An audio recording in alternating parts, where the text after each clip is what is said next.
आपके शहर और गांव में कितना हुआ विकास? चुनावी शंखनाद में क्या होंगे नेताजी के वादे? हर मुद्दों पर होगी बात। समय इंडिया 24 लेकर आ रहा है नेताजी के बोल। इस कार्यक्रम के प्रायोजक नेशनल हॉस्पिटल रीवा एवं सिनर्जी कैंसर केयर। जब हम मध्य प्रदेश की बात करते हैं और मध्य प्रदेश में हम जब विंध्य की बात करते हैं, विंध्य की राजनीति की बात करते हैं, तो सीधी का नाम अव्वल दर्जे में गिना जाता है। और जब हम विंध्य की राजनीति और सीधी की राजनीति की बात करते हैं तो हम एक ऐसे नेता का नाम लेते हैं जो दशकों से सीधी की पॉलिटिक्स में अपना नाम दर्ज कराता आ रहा है। बेबाकीपन के लिए वो जाने जाते हैं और यहाँ से 3 बार के विधायक रहे हैं। इसके पहले गोपद बनास से वो विधायक थे और यहाँ की सिटिंग एमएलए हैं। इस बार वो निर्दलीय प्रत्याशी हैं, मैदान में हैं। हमारे साथ जुड़े हुए हैं केदारनाथ शुक्ल। बहुत बहुत स्वागत है सर। धन्यवाद। हम सीधा प्रश्न आपसे हम करना चाहेंगे। इस बार आप निर्दलीय यहाँ से खड़े हुए हैं। इससे पूर्व आपके साथ पार्टी का एक पार्टी विशेष का सिंबल था, तो क्या कुछ परिवर्तन देखने को मिल रहा है इस बार आपको? परिवर्तन है और जनता महसूस कर रही है कि पार्टी का सिंबल बहुत गलत हाथों में पहुंच गया है और जनता इसे परिभाषित कर रही है और जनता इस मामले में निर्णय लेने जा रही है। और इस समय मेरा ऑटो सब पर भारी। जैसा कि आपका कहना है कि मेरा ऑटो सब पर भारी। सर, हम जब फील्ड पर निकले, लोगों से हम बातचीत कर रहे थे, तो 2 चीजें उनसे जानने को मिली।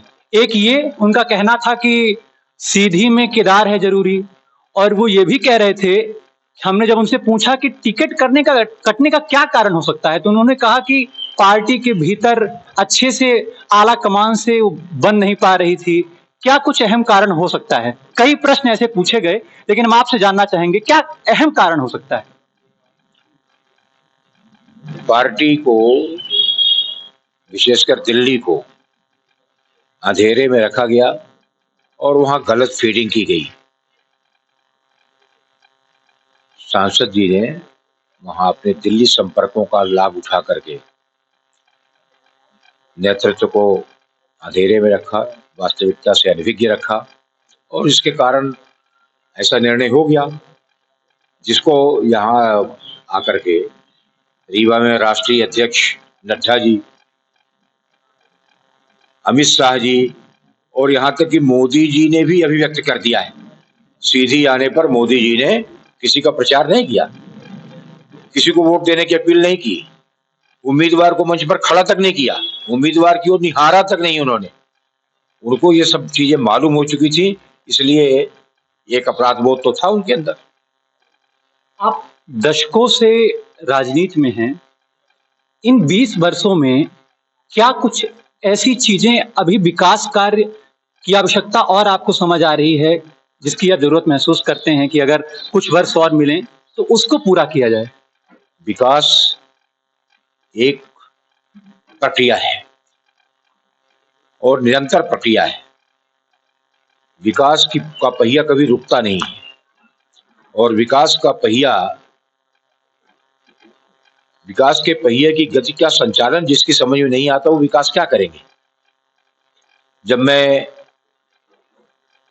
कॉलेज लाइफ में था, सीधी में केवल एक कॉलेज था। आज कॉलेजों की यहाँ झड़ी लगी हुई है। सारे कॉलेज, सभी संकायों के कॉलेज, अलग अलग कॉलेज खुल गए हैं। यहाँ सड़क, बिजली, पानी, स्कूल, अस्पताल, इन सब मामलों में हमने प्रगति की है। और हमारा सीधी औद्योगिक क्षेत्र तो नहीं है, लेकिन हम इसे एजुकेशन का हब बना करके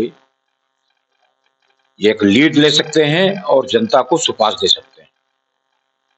अभी एक प्रश्न ये भी उठता है कि अगर सीधी विधानसभा से केदारनाथ जी को जीत मिलती है और पार्टियां अप्रोच करती हैं, तब वो किस ओर जाना सही समझेंगे? सीधी की जनता का विकास मेरा मुख्य उद्देश्य होगा। सीधी की जनता का विकास मुख्य उद्देश्य होगा।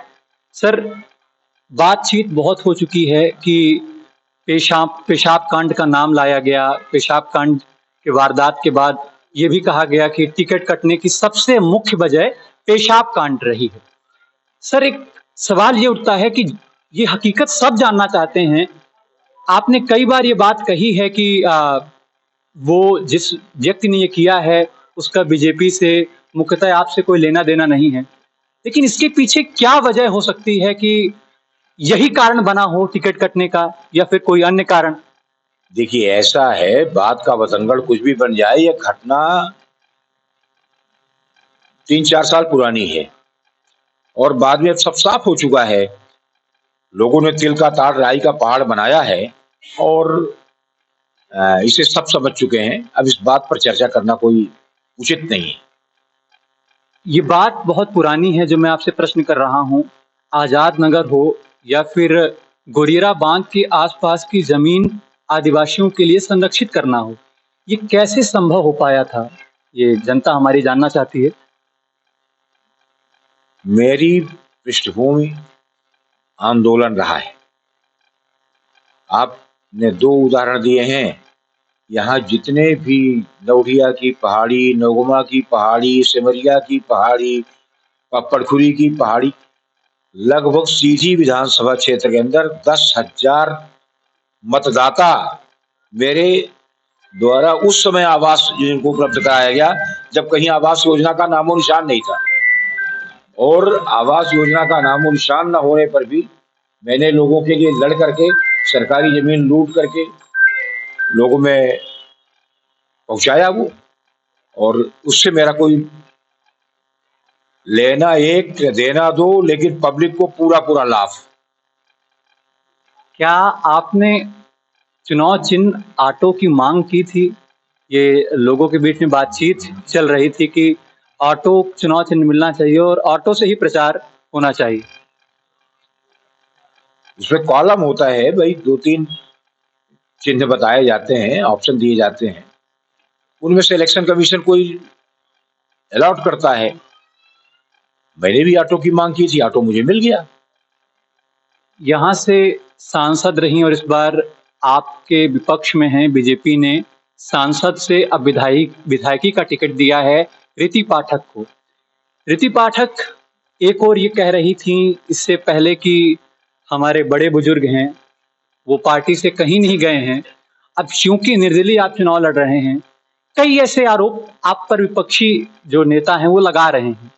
आपकी क्या राय होगी इस पे?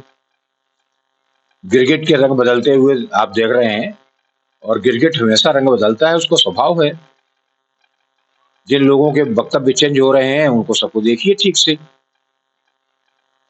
क्या कुछ माहौल है, अब आप आज प्रचार का अंतिम दिन है, और क्या कुछ माहौल आपको समझ आ रहा है इस पूरी सीधी विधानसभा में?